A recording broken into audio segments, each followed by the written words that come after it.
Most people will likely associate the hit sitcom Laverne Shirley with nothing but good times and laughter. The show was one of the most successful comedies of its time. It's maintained a large legacy due to its sharp wit and revolutionary brand of women-owned comedy. However, as with any classic sitcom, many of the stars that helped make the show a success are no longer with us today.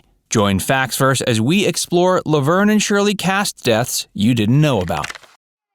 The first Laverne and Shirley cast member we'll be discussing is Laverne herself. Actress Peggy Marshall, who was also the sister of legendary Garry Marshall, played the character Laverne. Of course, it was Garry who ended up getting his sister the role of Laverne on Happy Days. The characters of Laverne and Shirley were originally supposed to be one-off characters meant to accompany characters Richie and Fonzie on a double date. Few could have predicted how popular the characters would become, eventually being given their classic spin-off. After Laverne and Shirley came to an end, Penny continued acting sporadically in film and TV. She could be seen in the 1993 Hocus Pocus and also lent her celebrity as one of the first notable guest stars on the TV program The Simpsons in 1990. However, Penny's true legacy after the show proved to be her work behind the scenes. Many casual audience members may not realize that Penny became an incredibly successful director. Penny was responsible for numerous blockbuster hits, including the Tom Hanks comedy Big and the female-centric baseball comedy A League of Their Own. In the latter film, Penny got to direct an all-star female cast that included Madonna, Gina Davis, Lori Petty, and Rosie O'Donnell. While Laverne and Shirley broke new ground when it came to women in comedic television, A League of Their Own broke new ground in film. Some of Penny's later roles included a guest starring role on the Nickelodeon sitcom Sam and Cat alongside Cindy Williams, aka Shirley. Penny also appeared in an episode of 2015's The Odd Couple. Garry Marshall was an executive consultant on the latter program, and the episode Penny guest starred in was a tribute to him. Garry passed away in 2016 of pneumonia after suffering a stroke. He was 81.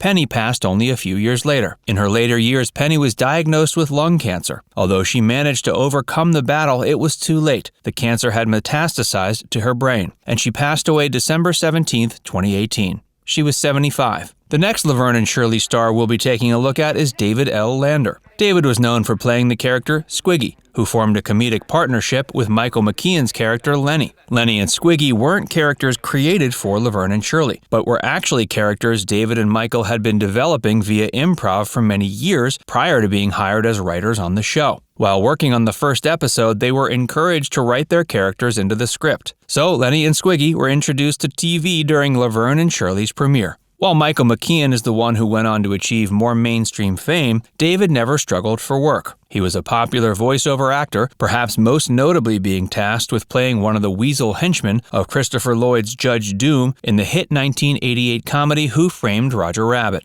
In 1984, David was diagnosed with multiple sclerosis. While David managed to live a long and successful life with MS, it eventually killed him. His last role was a voice in the 2017 Disney Junior cartoon Goldie and Bear. On December 4, 2020, he lost his 36-year fight with multiple sclerosis. Now let's take a look at Betty Garrett. Betty played the character Edna, a feisty landlady who was introduced during the show's second season. Edna quickly became a fan favorite. Over the course of the next few seasons, she was given an increased presence due to her likable personality and comic timing. A miscommunication with the producers caused Betty to take another job after Laverne and Shirley's sixth season, which she was led to believe was going to be the show's last. The character of Edna was then written off the show for the final 2 seasons. But both Betty and her character still make up a large part of Laverne and Shirley's legacy. Unlike many of the show's other stars, Betty already had a successful career long before it. In 1949, she was in the musicals Take Me Out to the Ballgame and On the Town. Soon after these films came out, she became a victim of Hollywood blacklisting due to her association with the Communist Party. Thankfully, she was eventually able to overcome this blacklisting, being granted a role on the 1973 sitcom All in the Family. From there, it was only a short period of time before she was cast in Laverne and Shirley.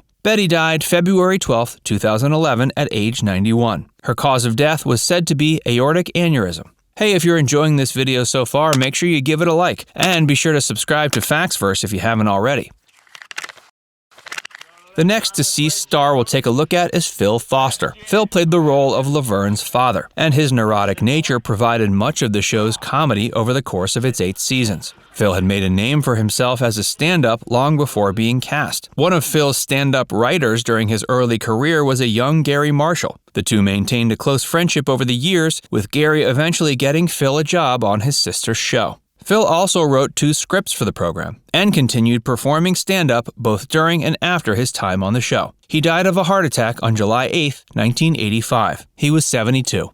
Cindy Williams, who played Shirley, is still alive today. When Peggy Marshall died, Cindy had plenty of kind words to share about her former co-star and comedic partner. However, things weren't always great for the pair. Their days on Laverne and Shirley ended in a feud that lasted until just years before Peggy's death. Cindy always felt Peggy got the most attention of the two. This caused turmoil on the set, and even led to Cindy walking off while filming on at least one occasion. She memorably left the show during its final season, causing Peggy to try to keep the show afloat by herself. Cindy was pregnant at the time, and there were other reasons she left too, including the producers of the show not being open-minded about maternity leave. According to Cindy, she was expected to show up for filming on her due date. She decided it wasn't going to be worth it, and that proved the final nail in the coffin for her time on the sitcom. Not surprisingly, audiences weren't keen on watching a Laverne and Shirley with no Shirley. The show was canceled due to declining ratings and was officially off the air by the end of 1983.